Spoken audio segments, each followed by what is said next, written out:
off with that who that talk. Preseason number 1. Saints versus Ravens. Gee, let's recap this game. What's some of your observations you want to take away from this game? You know, when you come into the first preseason game, you're expecting a lot of errors, a lot of mental mistakes, and that's what you've seen, especially with the 6 turnovers. Yes. Yes. I thought Taysom Hill started the first drive of the game off really, really well, connecting with Marquez Callaway on 2 really good passes. Unfortunately, Latavius Murray had the fumble. Faulted the drive with the fumble. I really think the Saints was about to go in and score. That was going to be a great drive for Taysom Hill. You know, trying to start his campaign to be the starting quarterback. I thought that took a little sense of urgency from the offense. After that, on the next drive, Taysom Hill threw a really, really bad interception. Ty Montgomery coming on a shallow route.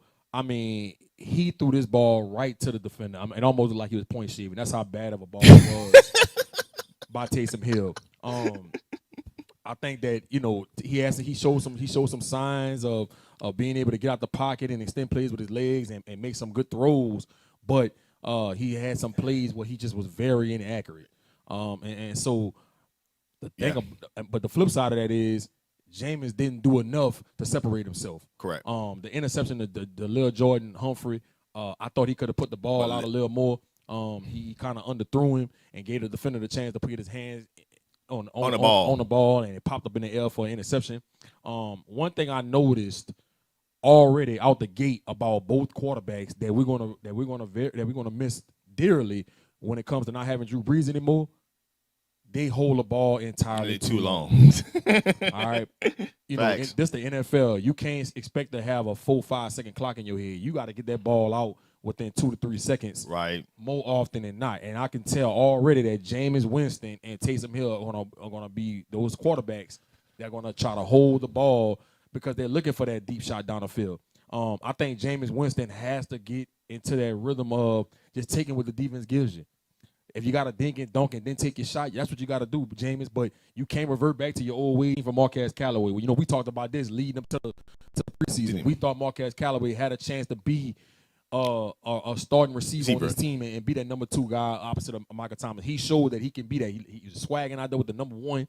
So I'm rooting for Marquez Callaway. What's your position? I don't mean to interrupt. What's your position about receivers now winning these single-digit numbers? I love it.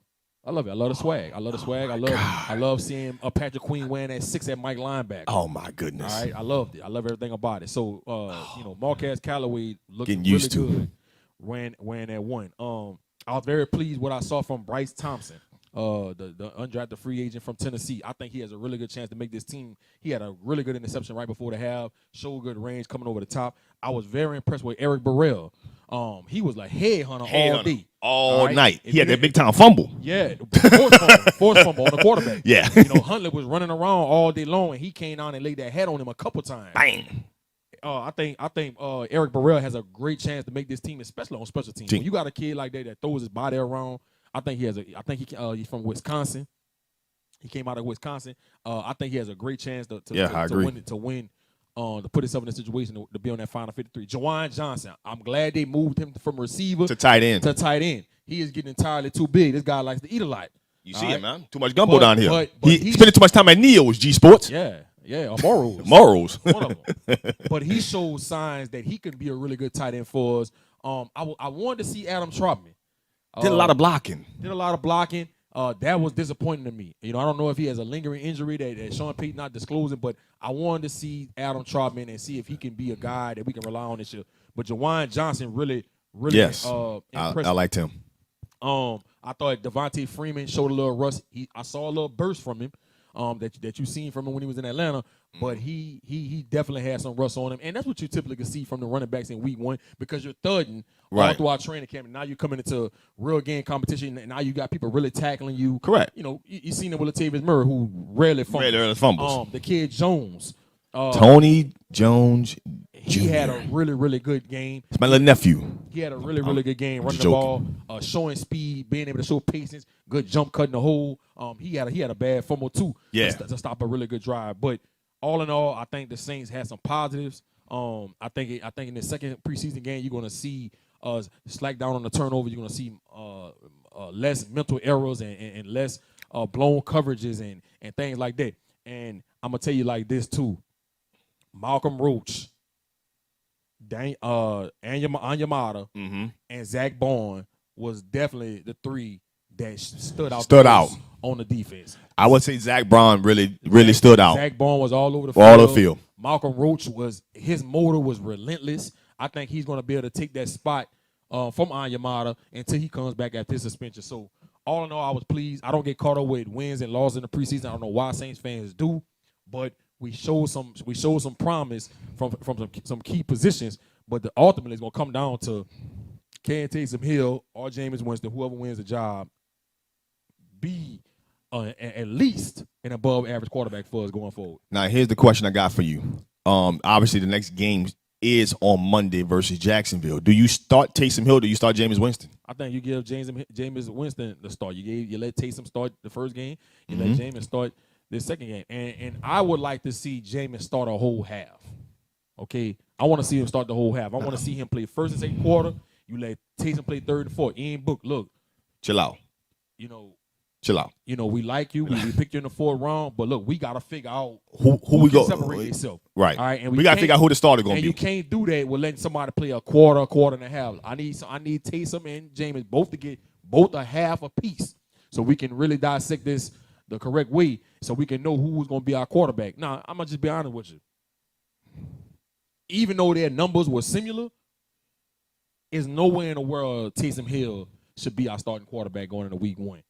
And one of my major reasons was, and I've been telling people this from the beginning, with Michael Thomas being out, that's one less weapon, a major weapon that we don't have on our offense. Correct. So we need Taysom Hill out there being that Swiss Army knife, right, playing running back, playing tight end, playing in a slot to be able to give us another dimension, another X factor on offense for us to be to get the ball to and make plays. And if he's at quarterback, that takes another weapon away from us. So agreed.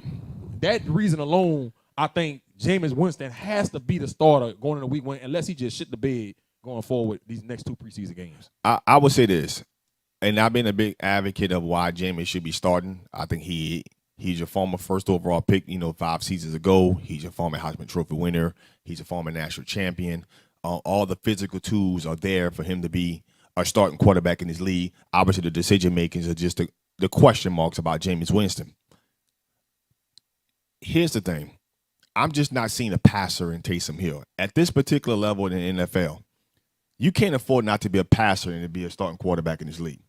Can he throw the football? Yes, but we talk about being a passer, and that's not what Taysom Hill is at quarterback. And people, let me clear this up for a lot of fans out there who don't understand what a passer is. A passer is a guy who could look at the defense when he says, look this direction, make the defense turn over this way and make a throw over here to a receiver, and that guy can make the play, and the defender over here can't get back in time.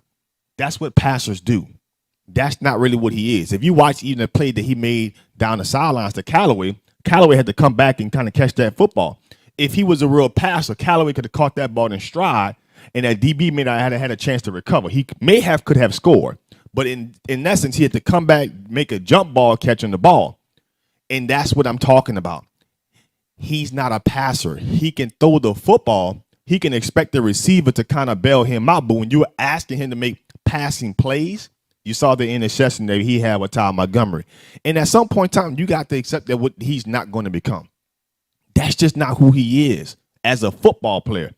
He can throw the football. He can do some formational plays at quarterback. But if you're asking him to have 70-plus snaps a game at this position for 17 weeks, you're asking for too much, because at this level, in order for you to be an efficient starting quarterback, unless you're Lamar Jackson, and I'm using him as an example because he has other physical abilities. I'm using maybe Cam Newton at one point in time because he has other physical abilities. These guys won MVP by not being passers. But everybody else got to kind of be a passer.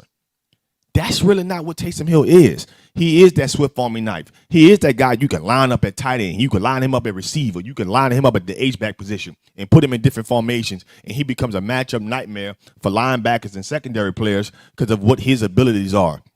At quarterback, it's just not him. He's going to hold the ball on too long. He going to have to wait till a guy get open to make the pass. That's not really what passers do.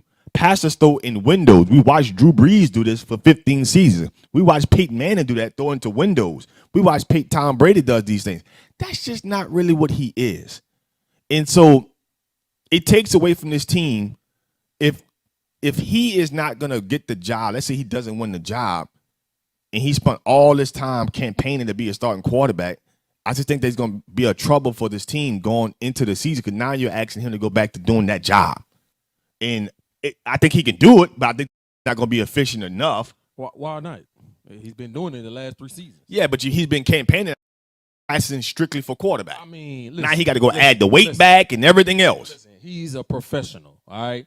He knows it's a chance he's not going to win this job, and if he doesn't win the job, he goes back to his regular role. That's playing tight end, that's playing slot, that's playing special teams.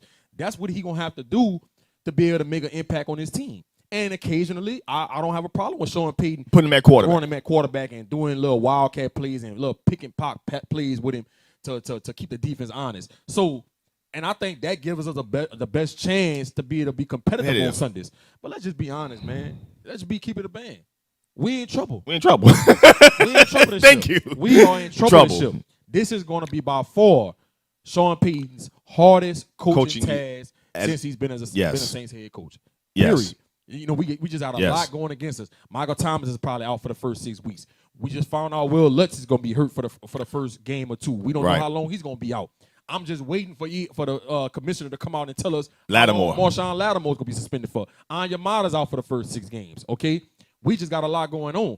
The only positive that we have going into the season that makes me feel a little optimistic is we have a top 5 offensive line in football. Yes. Top 5 offensive line in football, and when you got a really good offensive line, especially with that bad man Alvin Kamara in the backfield, it gives you opportunities to be able to make big plays and give your quarterback a chance to be able to scan the field. But defensively in the secondary, we just got a lot going on at corner. I mean, we just cut Prince Akamara.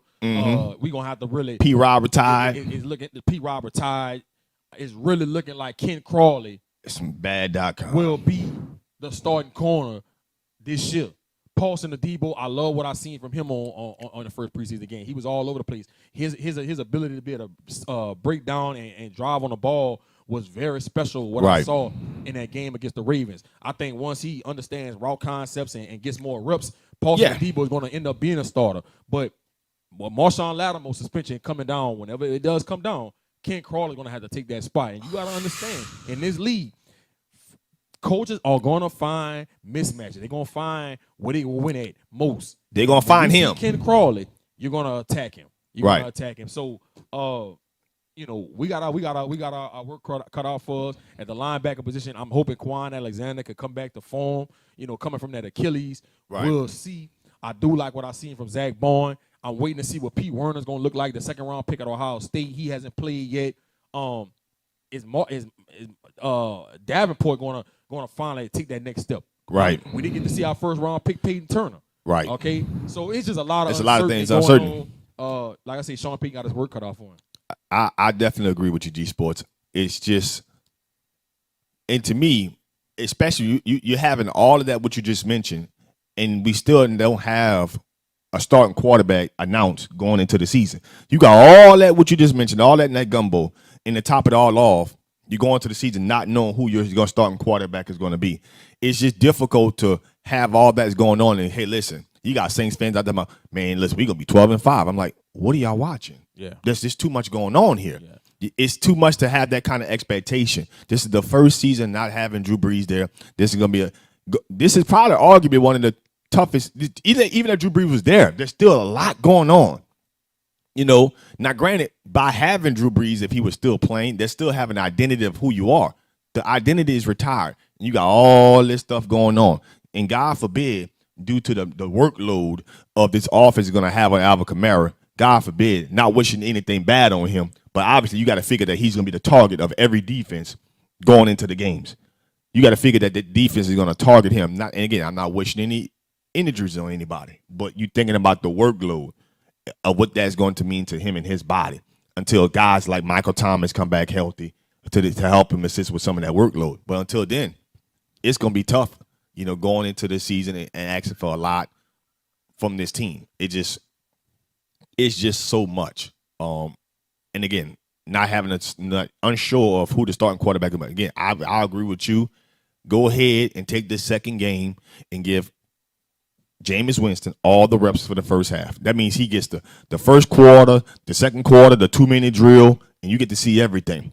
And in the second half, give Taysom Hill all those reps, all those opportunities, so you can have enough to say, you know what?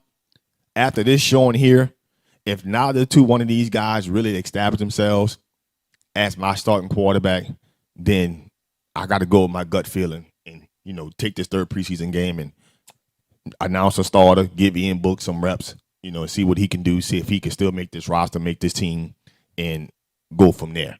But I think you got to decide for this game with Jacksonville, with all the reps that need to be available, decide who the starting quarterback. I don't think this team should not wait till week 1 to announce a starting quarterback. That's just my position. They should announce a quarterback. It's such a tight race. It's going to be hard for Sean Payton just to come out and say this is the starter. Now, I will say this. I think Jameis Winston kind of separated himself a little bit from this regard. What he showed in the 2-minute drill before the half was very, very impressive. Good. Right. All right, leading the team down the field in that 2-minute drill and being able to come away with a touchdown, throwing that pass to Lil Jordan Humphrey. Yeah. I thought that was really impressive and gave Jameis some confidence, and it was something to be excited about. But other than that, he wasn't really impressive. Like I said earlier in the segment, he just held onto the ball way too long, taking sacks, eyeing receivers down, trying to look for the big play. He's going to have to really, really hone in on that if he wants to win his job. Now, staying on the Who That Talk,